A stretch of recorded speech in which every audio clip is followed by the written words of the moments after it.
Ayaw ko sana kay Kiko tapos kay Bam kasi mga dilawan. Ay pag ganon, isama ko na si Kiko at Bam, pati si Heidi Mendoza.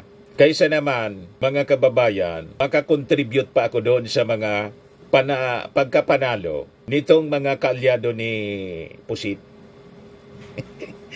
Di ba? Lugi ang ating mga mamamayang Pilipino pag ganyan. And it is, panloko, pure deception. Kasama ka sa alyansa pagkatapos, iba naman pala yung nasa puso mo. Di ba? Ito naman po yung bago naming product na binibenta online. iGlow Serum, whitening po siya. Tingnan ninyo yung epekto sa aking anak na architect before and now. Yung mga inquiries po ninyo, dumiretso na lang kayo sa kanyang Facebook account, Riz Maravillas. Hello po mga kababayan, si Dante Maravillas po ito. Yung effort mga kababayan ni Sara Duterte na mag-endorse ng mga kandidato sa pagkasenador. Tinawag ng isang political analyst na si Ronald Llamas na it is anya tied to impeachment survival. Parehas ng analysis natin, mga kababayan, na ito po ay isang desperadong galawan. Gagawin mga kababayan ni Sara ang lahat para maligtas sa impeachment. Hindi siya po hindi siya ma-convict. Kaya yung mga sinabi niya na unbothered siya, hindi man po totoo yun. Ito ang patunay. She is moving heaven and hell. Para lang mga kababayan maligtas. Pero sabi po ni Ronald Llamas, ito anya nagpapakita ng scarcity of decency. Yan scarcity of decency. Sara Duterte's Senate endorsement tied to impeachment survival. Sabi po ni Llamas. Agree tayo sa kanyang sinasabi mga kababayan. Kaya nga malamang isama ko na po sa lista ko sa pagkasenador yung mga dilawan. Kasi yung mga dilawan sigurado na boboto ng tama sa impeachment ni Sara sa conviction po. Pero itong ibang mga nasa alyansa ng bagong Pilipinas, makita man po ninyo kung ano yung mga ginagawa. Pati sa kanilang mga statements po, kaduda-duda. So pag ganyan, kahit ayaw ko, ayaw ko sana kay Kiko tapos kay Bam kasi mga dilawan. Ay pag ganon, isama ko na si Kiko at Bam, pati si Heidi Mendoza. Kaysa naman, mga kababayan, makakontribute pa ako doon sa mga pagkapanalo nitong mga kaalyado ni Pusit. Di ba? Lugi ang ating mga mamamayang Pilipino pag ganyan. And it is, panloko, pure deception. Kasama ka sa alyansa pagkatapos, iba naman pala yung nasa puso mo. Di ba? So sabi ni Llamas, the impeachment trial niya is the elephant in the room. Dahil nagbibilang na o nagdadagdag na si Vice President ng mga boboto laban sa kanyang impeachment. Ang medyo nakakahiyaan niya diyan, yung mga senador na alam naman nila sila ay magiging hukom, nagpa-endorse sila doon sa may kasong impeachment o nakasalang sa impeachment. Ibig sabihin talagang clearly it's a conflict of interest. Wala na pong iya, talagang walang iya na po ngayon. Manalo lang, walang delikadesa. Ang term na ginamit mga kababayan ni Ronald Llamas, scarcity of decency. Walang hiyaan na po. Kaya sabi ni Ronald Llamas, kung meron kang ounce of decency, ay mag-inhibit ka o hindi mo gagawin yan. Pero mukhang may scarcity niyan. Sa ating mga politicians it's more the norm than the exception. Before the interview, Duterte had endorsed re-election ni Senator Amy Marcos and House Deputy Speaker Camille Villar. And a few days later, Duterte also endorsed Sagip Party List Representative Rodante Marcoleta.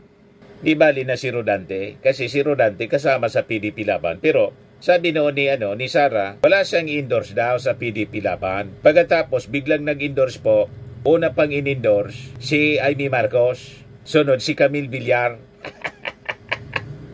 Si Robin Padilla, ganun din yung ginawa. inendorse si Amy Marcos sa kanyang advertisement, tapos si Gringo Nasan. Ngayon, pati si Tol Tolentino inendorse na. Galit ngayon yung ibang mga party members ng PDP Laban. Bakit nga anya sila inendorse tapos kami hindi? Ang analysis natin po, kasi siguro napakalayo yung possibility na manalo, malabo po. Kaya ang ginagawa nila ngayon, kahit yung nasa alyansa ng Bagong Pilipinas, inendorse na rin nila na para guluhin po yung alyansa.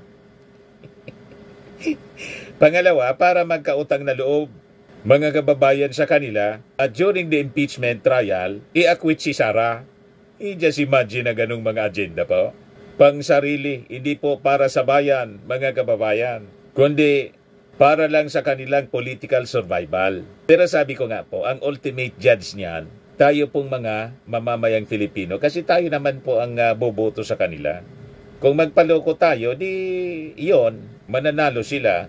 Pero kung hindi tayo magpapaloko, hindi sila mananalo. Di ba? So kailangan po na magkaisa tayo. Kung sila, sabi nila, unity daw iyon para sa kanila. Unity para sa kanilang sarili.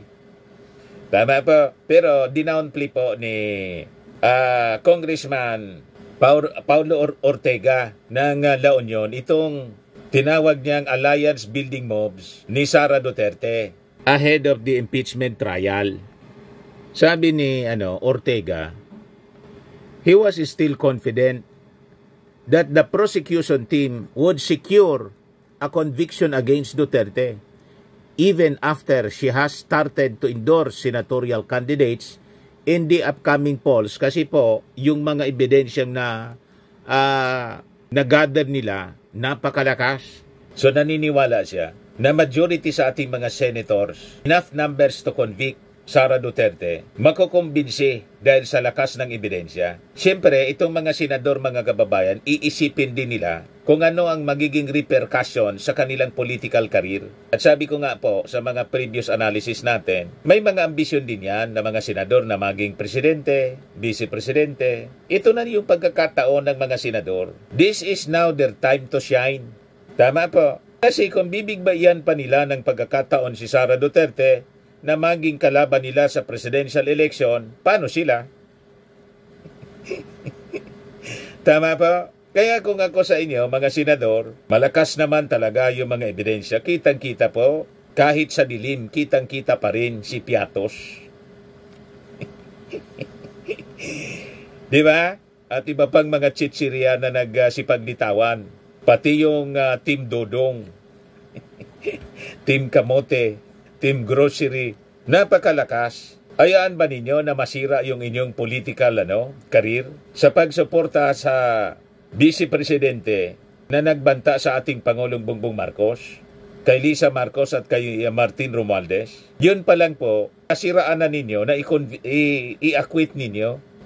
Publiko po all throughout the world. Lantaran yung pagbabanta, mga kababayan ni Sara, pagkatapos i-acquit ninyo. Talagang isusumpa po kayo ng ating mga mamamayang Filipino. Malamang sa susunod na eleksyon, anumang posisyon na inyong tatakbuhan, matalo kayo dahil sa galit ng ating mga mamamayang Filipino.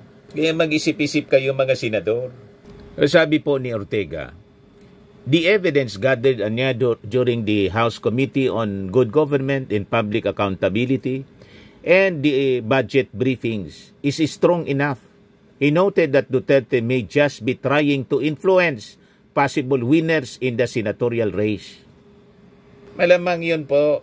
Gusto lang guluhin ni Sara, kaya endorse siya ng endorse para pagdudahan yung mga kandidato ng Alyansa ng Bagong Pilipinas. Dividing conquer nga. Gusto niyang sabihin, ito, mga kaalyado ko niya ito, lahat, para magtanaw ng utang na loob, hindi siya i-convict. Despite the strong evidences, mga kababayan, na hawak ngayon ng prosecution panel.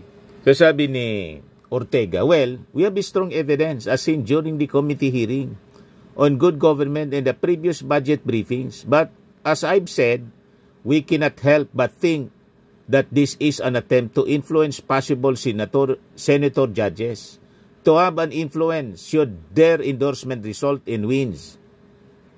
But for me, sabi po niya, the obligation of senator judges is to the people, not to a single person or politician. Their accountability is to the people in the entire Philippines. We'll see how they handle the proceedings like the impeachment. Ortega also said that it is not surprising that Duterte went back on her word to refrain from endorsing senatorial aspirants. He said this is not the first time that the vice president said something only to do otherwise. Laging baliktad po. Pag ang sinabi niya ganito, iba man ang mangyayari, iba man ang gagawin niya. Pag sinabi niya hindi mag-endorse siya. Pag sinabi niya tatakbuan niya, 3 Duterte yan tatakbo. Sa pagkasenador, walang tumakbo.